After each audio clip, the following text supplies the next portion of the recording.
Salam sejahtera, selamat datang ke channel Current Sphere. Jangan lupa like, share, dan subscribe. Tuduh pengarah SPRM rasuah. Polis siasat hantaran FB, Facebook, kaitkan DMJ.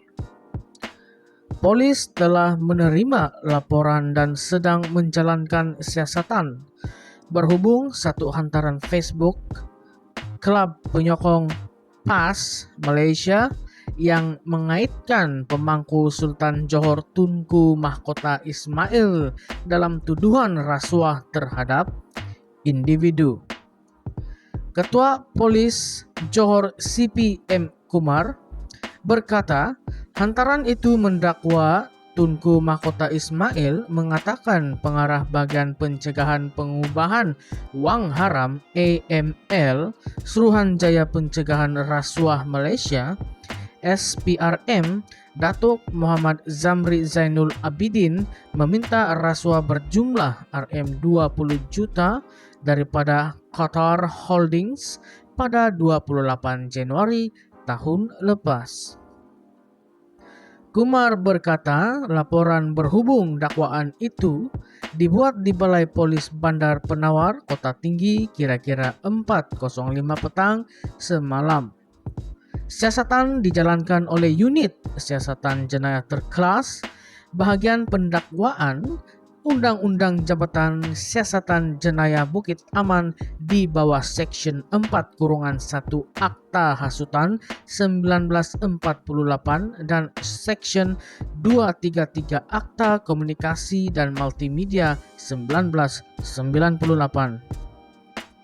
Kes masih lagi di peringkat siasatan dan orang ramai dinasihatkan agar menjadi pengguna media sosial yang bijak dan tidak menggunakan platform tersebut dengan menyalahi undang-undang, katanya dalam kenyataan hari ini. Beliau berkata tindakan tegas akan dikenakan terhadap mana-mana pihak yang membuat hantaran, menularkan ataupun berkongsi maklumat berbaur hasutan, fitnah dan palsu sehingga boleh menjejaskan ketenteraman awam serta keselamatan negara. Kumar merujuk hantaran bertajuk DMJ dah bersuara, takkan PMX masih senyap. Semalam, Menteri Besar Johor Datuk On Hafiz Ghazi dilapor berkata Johor melihat isu itu sebagai satu cubaan hasutan jahat dalam menjatuhkan institusi diraja dan kerajaan negeri telah membuat laporan polis berhubung perkara berkenaan.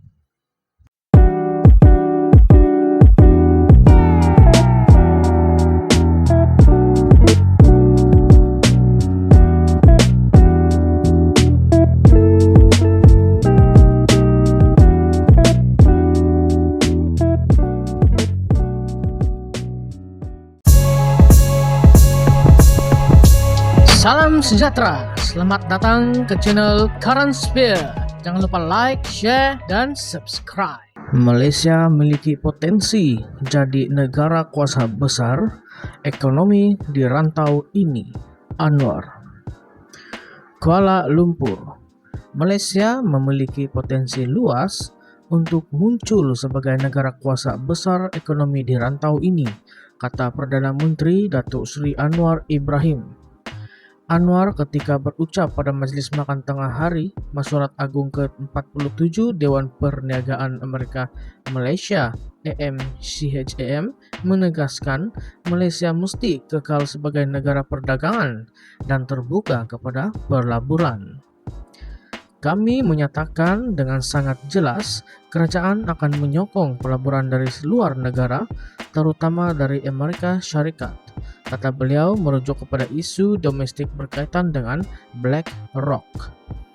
Anwar yang juga Menteri Kewangan berkata, kerajaan sedang menangani isu kesediaan bagi melaksanakan langkah yang perlu untuk memastikan Malaysia kekal berdaya saing dan terus berkembang. Kami mempunyai tenaga kerja, infrastruktur dan ekonomi, sistem semikonduktor, dan kini kami giat mempercepat isu peralihan tenaga di Semenanjung Malaysia serta Sabah dan Sarawak, kata beliau. Beliau berkata, Pulau Pinang merupakan contoh terbaik mengenai pelaburan daripada pelabur asing yang telah banyak memberi manfaat kepada ekonomi negara ini. Perdana Menteri berkata, kelebihan itu dapat dilihat melalui pemindahan teknologi, latihan dan penumbuhan pusat kecemerlangan. Dari peringkat awal lagi, Intel Corporation contohnya menggunakan Pulau Pinang sebagai pangkalan mereka dan kini Pulau Pinang telah muncul sebagai antara pusat utama bagi semikonduktor di negeri dan negara ini bagi proses bahagian belakang dan bahagian depan. Oleh itu, saya, kata Perdana Menteri, di sini mengakuinya secara pribadi dan terima kasih atas keyakinan Anda dan kami akan memberikan semua sokongan dan bantuan yang diperlukan untuk memudahkan dan kami akan mempercepat proses pelaburan, kata Perdana Menteri.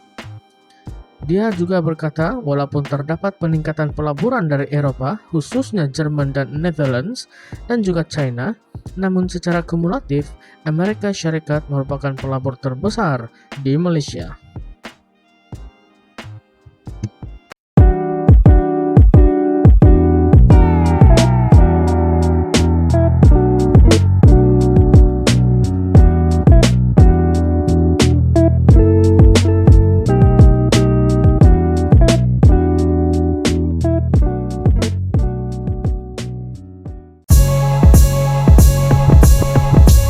Salam sejahtera, selamat datang ke channel Current Sphere. Jangan lupa like, share, dan subscribe. Malaysia dikorbankan China? Sabar. Perdana Menteri kita Anwar kata, tidak perlu bimbang. Kuala Lumpur, rakyat tidak perlu bimbang atau takut dengan penguasaan China dari segi ekonomi, ketenteraan, dan teknologi. Karena Malaysia mempunyai pendirian neutral atau berkecuali dalam menentukan hala tuju negara. Perdana Menteri Datuk Seri Anwar Ibrahim berkata, propaganda dan naratif yang diwujudkan sesetengah pihak harus disangkal kerana keazaman Malaysia untuk menjalinkan kerjasama ekonomi bukan sahaja dengan China, malah negara-negara lain. Ujarnya, kerjasama bersama China melangkaui perdagangan dan pelaburan apabila pandangan mengenai isu semasa telah dibincangkan bagi manfaat kedua-dua buah negara. Orang kata, Malaysia adalah sebuah negara yang ekonominya semakin berkembang. Jangan biarkan China menyalahgunakan, mendapat keistimewaan atau memeras ugut negara. Saya kata tidak. Sebaliknya, kami, Malaysia dan China, ingin mendapat manfaat daripada satu sama lain, ingin belajar daripada satu sama lain, kedua-dua pihak mendapat keuntungan dan daripada kerjasama ini kami dapat membantu rakyat, baik Malaysia maupun China.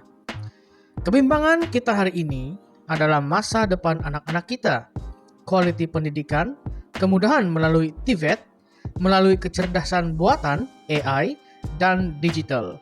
Semua isu ini kita bincangkan bersama dengan China, katanya ketika berucap dalam majlis makan tengah hari Komuniti Perniagaan China dan Malaysia di sini hari ini. Tambah Anwar, sikap kepimpinan China yang sangat mesra, berbudi bahasa, penuh hormat menghormati, dan memahami perbezaan budaya adalah sangat berbeza seperti yang digambarkan di tempat lain. Malah kata Anwar, sepanjang perbincangan berjam-jam lamanya dengan Perdana Menteri China, Li Qiang, tidak terlangsung kelihatan sombong, bersikap merendah-rendahkan atau ultimatum. Walaupun ada isu menjadi perbalahan, tetapi kita berbincang sebagai rekan kongsi yang sama rata. Sebab itu, saya ingin menggunakan peluang ini untuk meredakan kebimbangan orang lain, lebih-lebih lagi rakyat Malaysia.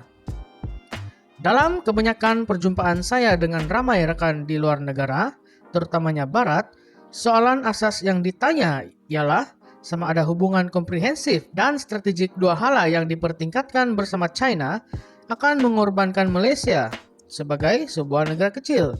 Saya telah beri jaminan kepada mereka berdasarkan sejarah terdahulu dari zaman Maharaja di China dan Sultan di Melaka. Tetapi mereka yang wujudkan naratif ini menolak, malah bertubi-tubi soalan dan propaganda lain dibangkitkan, ujarnya. Nah, jadi apa kata kalian?